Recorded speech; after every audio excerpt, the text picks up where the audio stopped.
Hallo Leute, wie geht's? Alles gut? Ich hoffe, dass es euch super geht.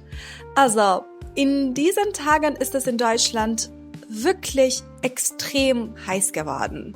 Ja, teilweise liegen die Temperaturen deutlich über 30 Grad und gerade in Wohnungen kann die Hitze schnell unerträglich werden. Deshalb dachte ich mir, heute schauen wir uns mal an, was wir gegen diese brütende Sommerhitze machen. Falls ihr mich nicht kennt, mein Name ist Mohadesse. Ich komme aus dem Iran. Ich bin Deutschlehrerin und wohne hier in Deutschland. In diesem Kanal sprechen wir über verschiedene Themen auf Deutsch und versuchen unsere Sprachkenntnisse durch Zuhören, Zuschauen, Sprechen und Genießen zu verbessern. Falls ihr an solchen Inhalten interessiert seid, bitte vergesst nicht, den Kanal zu abonnieren. Dankeschön. Also, bevor wir anfangen, vielleicht eine kurze Frage. Warum ist es überhaupt so heiß in Deutschland? Ich habe ein bisschen recherchiert und versuche euch die Antwort ganz einfach zu erklären. Schaut mal hier. Die rote Linie steigt über die Jahrzehnte immer weiter an.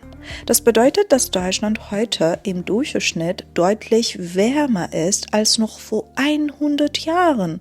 Genau deshalb erleben wir inzwischen viel häufiger solche Hitzewellen.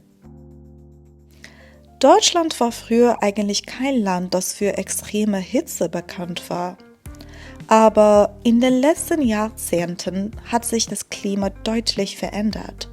Laut dem Deutschen Wetterdienst ist die durchschnittliche Temperatur in Deutschland seit Beginn der Wetteraufzeichnungen im Jahr 1881 um etwa 1,7 Grad Celsius gestiegen. Das klingt vielleicht erst einmal nicht nach viel, aber schon ein Anstieg von 1 oder 2 Grad reicht aus, damit Hitzewellen häufiger, länger und intensiver werden.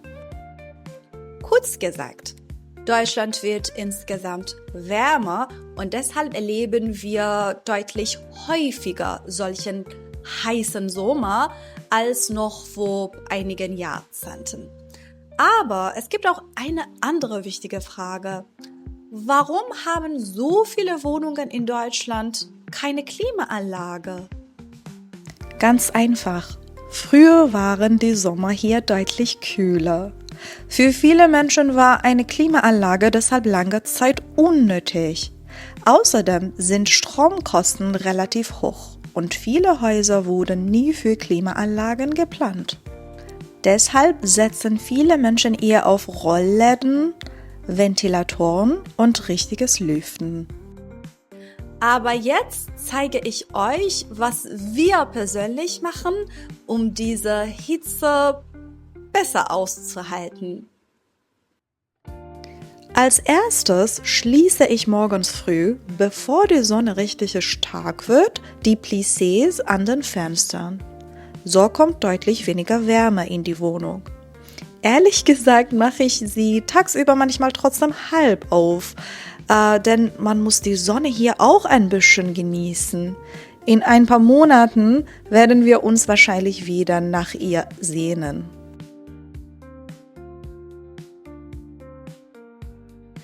Zweitens haben wir sowohl Ventilatoren als auch eine Klimaanlage zu Hause.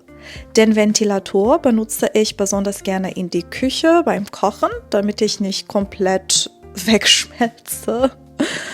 Unsere Wohnung befindet sich außerdem im Dachgeschoss und dort wird es bekanntlich besonders heiß.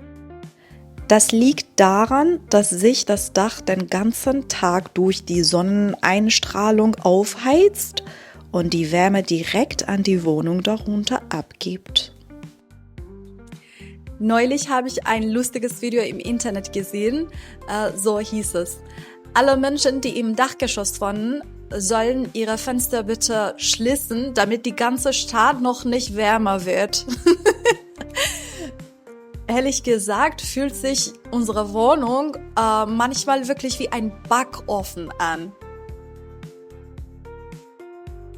Mit der Klimaanlage halten wir meistens einen Raum angenehm kühl und dort verbringen wir dann den Großteil des Tages. Da ich im Homeoffice arbeite, erledige ich meine Arbeit meistens im Wohnzimmer.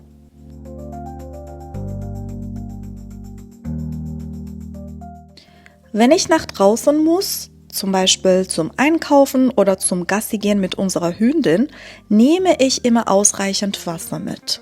Nicht nur für mich, sondern auch für meine Hündin. Das Wasser ist natürlich schön kühl. Außerdem habe ich einen kleinen Handventilator, der unterwegs wirklich hilfreich sein kann. Dieser kleine Handventilator rettet Pani und mich draußen wirklich. Vor 2 Tagen ist eine ältere Dame wegen der Hitze ohnmächtig geworden. Ich habe den Ventilator ihrer Tochter gegeben, damit sie ihre Mutter etwas abkühlen konnte. Das hat wirklich geholfen. Holt euch unbedingt so einen. Gerade bei dieser Hitze kann er Gold wert sein.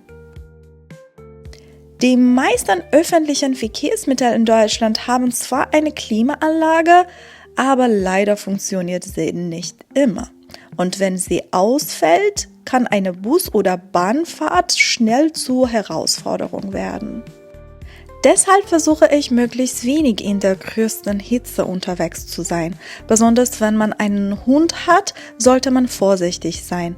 Unsere längeren Spaziergänge legen wir möglichst auf den früheren Morgen oder den Abend, wenn die Temperaturen etwas angenehm sind.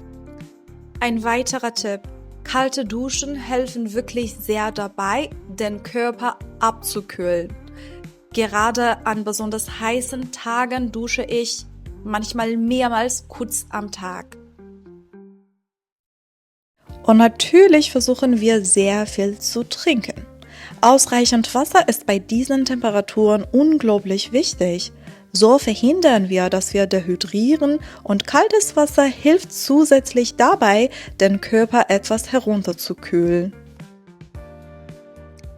Jetzt seid ihr dran. Was macht ihr gegen die Hitze? Habt ihr besondere Tricks oder Tipps? Schreibt es gerne in die Kommentare. Und wenn es euch dieses Video gefallen hat, bitte vergesst nicht, das Video zu liken und den Kanal zu abonnieren. Dankeschön und vergesst nicht, so viel Wasser zu trinken. Tschüss!